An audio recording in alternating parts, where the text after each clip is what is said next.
خدا کی قسم جہیز وہ دیمک ہے جو ہمارے جسموں کو کھا جائے گا.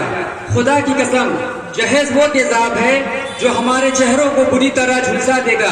خدا کی قسم جہیز وہ جہنم کی آگ ہے جو ہمیں تڑپا تڑپا کر مارے گا، اور اس کی ذمہ داری کوئی اور نہیں، ہم خواتین ہیں. اس سماج کی سدھار تبھی ممکن ہے جب ہم خواتین اپنے اندر سدھار لائیں گی. مجھے پورا یقین ہے اگر آج ہم خواتین یہ عہد کر لیں کہ ہم جہیز جیسا غیر شرعی طریقے کو اپنے سماج اور اپنی زندگی سے نکال پھینکیں گے تو دنیا کی لغت سے یہ بدنما لفظ غائب ہو جائے گا. راستہ بہت ہی آسان اور سیدھا ہے، پر شاید صرف راستے کا پتہ نہ ہونے کی وجہ سے ہم اپنے وقت کو ضائع اور زندگیوں کو برباد کر رہے ہیں. سچ ہمیشہ دوا کی طرح کڑوا ہوتا ہے، اور اس دوا کو جب ہم اپنے حلق سے نیچے اتاریں گے تو بیماری اپنے آپ ٹھیک ہو جائے گی.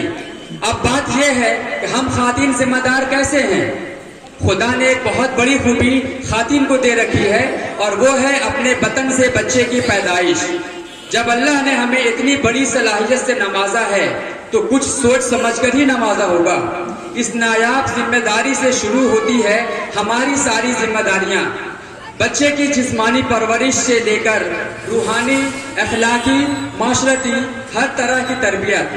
خواتین جس دن سے اپنے بچوں میں اللہ اور اس کے رسول کی بتائی ہوئی باتوں کو ڈالیں گی، یہ بچے احکام الہی کی روشنی میں پروان چڑھیں گے، اور ہمارے سماج کو ایک بہت ہی بہترین تحفہ نیک مرد کے روپ میں ملے گا، جس کا براہ راست فائدہ ہم خواتین کو دکھے گا.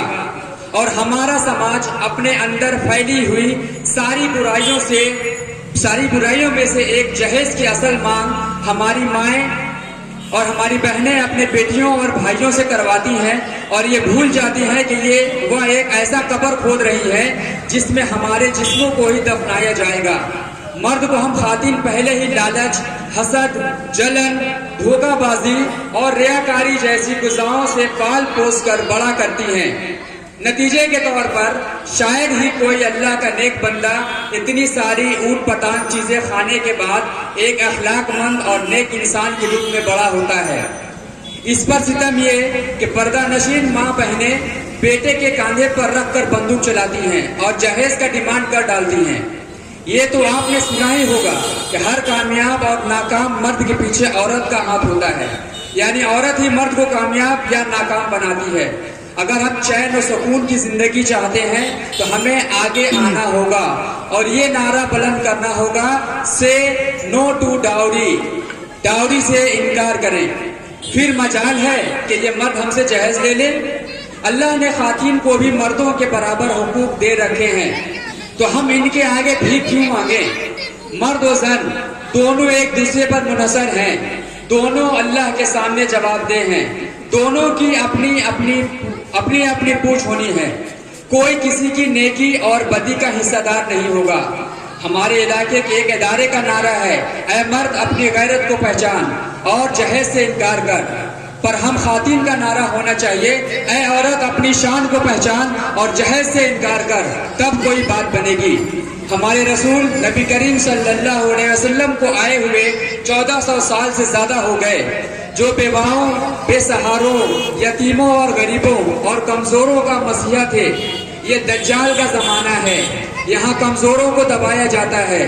اگر ہم ایمان پر نہ رہیں تو کب کا نصف و نابود ہو جائیں. جس عورت کے قدموں تلے اللہ نے جنت رکھی ہے، آج وہی عورتیں مردوں کے قدموں کے نیچے ہیں، صرف اور صرف اپنی کوتاہیوں اور کمزوریوں کی وجہ سے. ابھی بھی وقت ہے، سنبھل جائیں اور جہیز کی رسم کو سماج سے ختم کریں.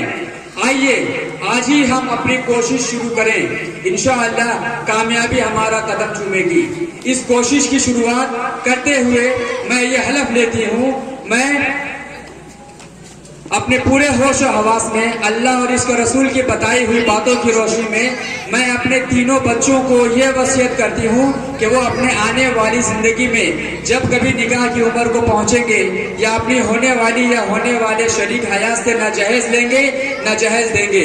اگر اللہ کا ایک بھی نیک بندہ روئے زمین پر نہ ملے تو وہ لوگ بغیر شادی کے اس دنیا سے ملک اجل کو جا پہنچے، پر جہیز کا لین دین کر کے شادی نہیں رچائیں گے انشاءاللہ تعالی. میں اپنے پروردگار سے یہ دعا کرتی ہوں کہ اس وصیت پر مجھے اور میرے بچوں کو زندگی کی آخری سانس تک عمل کرنے کی توفیق دے، آمین یا رب العالمین۔ جیسے تو نے میری مدد فرمائی، ٹھیک اسی طرح صحیح اور غلط میں فرق سمجھنے کی دنیا کی ہر ماں کی رہنمائی کر۔ آؤ اے ماؤں، سنبھل لو اپنی ذمہ داریاں، سنوار لو اپنے بچوں کی زندگیاں، اس سے پہلے کہ دیر ہو جائے۔ والسلام علیکم ورحمۃ اللہ۔